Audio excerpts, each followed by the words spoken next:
Bonjour à tous. Seconde vidéo, aujourd'hui, après avoir parlé de Pythagore, on va parler de généralement ce qui suit derrière, c'est-à-dire de Thalès.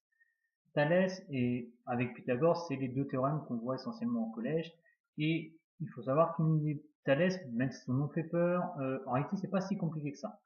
Déjà, pour que vous puissiez utiliser Thalès, Thalès ça sous-entend qu'il y ait deux parallèles. C'est-à-dire vous avez une figure, il n'y a pas de parallèle, Thalès, vous ne l'aurez pas. Dans la majorité des cas, on va s'intéresser dans le cas où Thalès, on va avoir ces parallèles qui sont dans un triangle. On va avoir une droite, pardon, qui est parallèle à un des côtés du triangle. Alors la difficulté de Thalès, c'est qu'en réalité, il y a deux théorèmes. Les deux théorèmes ne sont pas très compliqués parce que pour les deux, pour chacun, il y a un moyen mémotechnique de se rappeler de la formule. Alors, il faut savoir que pour Thalès, la formule c'est une triple égalité. C'est-à-dire qu'on va avoir trois fractions qui sont égaux entre elles. Tout simplement, voilà. Une fois qu'on sait ça, qu'on sait retrouver la formule, derrière c'est un simple calcul en produit en croix, chose que normalement vous maîtrisez depuis des années. Premier théorème de Thalès, voici le petit dessin qui va bien. Vous avez ici un triangle. Moi, personnellement, je l'appelle le principe du miroir. Pourquoi du miroir? Parce que quand vous allez choisir un côté, par exemple, je prends AD, je vais me poser la question, quel est le côté qui fait face à AD? Qu'est-ce qui fait face à AD? De côté, quelle est son image miroir d'une certaine façon? C'est AE. De cette façon, j'obtiens la première fraction. Ensuite, je décide de prendre DB. Qu'est-ce qui fait face à DB? C'est EC.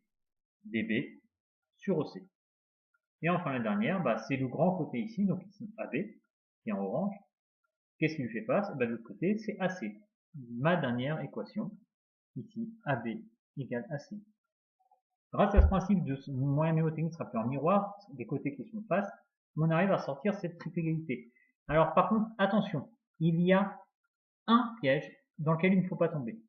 Si vous décidez de démarrer de ce côté-là, du côté de AD par exemple, pas de problème. Par contre, ça veut dire que le premier côté que vous allez marquer à chaque fois, il doit être du même. C'est-à-dire que si je démarre avec AD, après je vais avoir DB et l'autre j'aurai AC.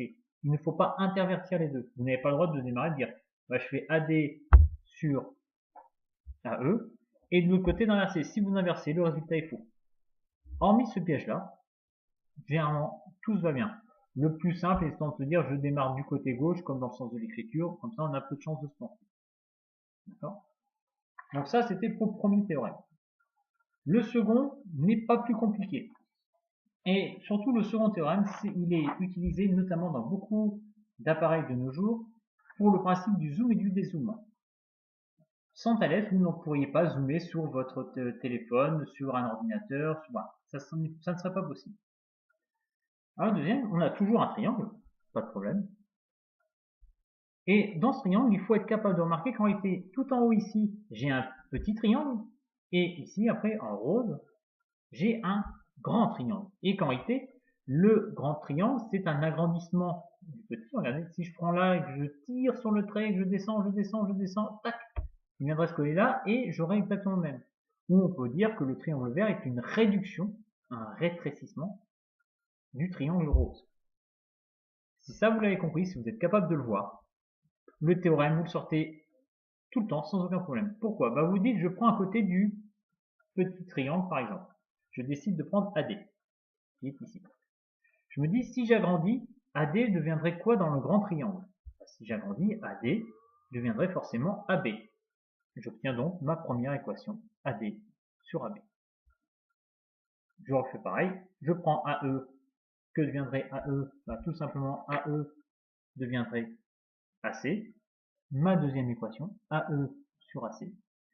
Il me reste le troisième côté, DE qui est ici, qui deviendrait BC, DE sur BC. Et là, je viens de ressortir le deuxième théorème de Thalès, sans aucune difficulté particulière. Donc, vous voyez, le premier théorème, il faut se rappeler, c'est le principe du miroir. Je choisis un côté, qu'est-ce qui lui fait face, et j'obtiens mes fractions. Pour le second, je pense, j'ai un petit triangle, j'ai un grand triangle, je démarre soit du petit, soit du grand, ça peu importe, mais je démarre toujours du même triangle. Et pour finir, je vous ai préparé un petit cas concret, avec des chiffres. On adore les chiffres. Donc voici un triangle. Le triangle s'appelle XYZ. avec la parallèle AB qui est la droite AB qui est parallèle à YZ, et je voudrais calculer XB. Et ben j'écris ma formule, donc je vais faire XA sur XB, donc je reprends le principe du miroir, qu'est-ce qui fait face à XA, XB, est égal à XY sur XZ, pareil, XY, XZ, et enfin le dernier sur YA sur BZ. J'ai mon équation. Je remplace ensuite, tout bêtement, par les chiffres que je connais. Là, sur mon énoncé, je vous ai mis différents chiffres. J'ai mis pour XA qui vaut 5, AY qui vaut 7 et BZ qui vaut 6. Je le remplace dans mon équation, ici. Je vois, j'obtiens 5 sur XB. Donc moi, je ne connais pas XB, c'est ce que je cherche. 12 sur XZ, je ne connais pas XZ. Et j'obtiens 7 sur 6. Ok. Maintenant, qu'est-ce que je fais? Je veux connaître XB. Donc j'ai besoin de cette fraction-là. Celle-là, il me manque un chiffre. Bah, elle ne m'intéresse pas. Par contre, celle-ci, avec 7 et 6, m'intéresse. Qu'est-ce que je fais? Tout simplement, je supprime celle qui ne m'intéresse pas et je vais donc obtenir 5 sur XB qui est égal à 7 sur 6. Et une fois que j'ai obtenu ça, tout simplement, comme je vous l'ai schématisé ici, il suffit de faire un produit en croix. Alors, pour rappel, produit en croix, dans la diagonale, je multiplie et je divise par le chiffre qui me reste. Ce qui donne ici XB qui est égal à 5 fois 6 divisé par 7, et on trouve donc XB qui est égal à 4,3. Voilà. J'espère que cette vidéo vous aura plu et surtout pourra vous permettre de vous mieux vous en sortir avec TLS. Je pense que j'en ferai encore d'autres, et en tout cas, si vous avez des commentaires ou si vous avez des demandes, n'hésitez pas à poster un commentaire. Je vous remercie d'avoir regardé cette vidéo, et je vous dis à très bientôt.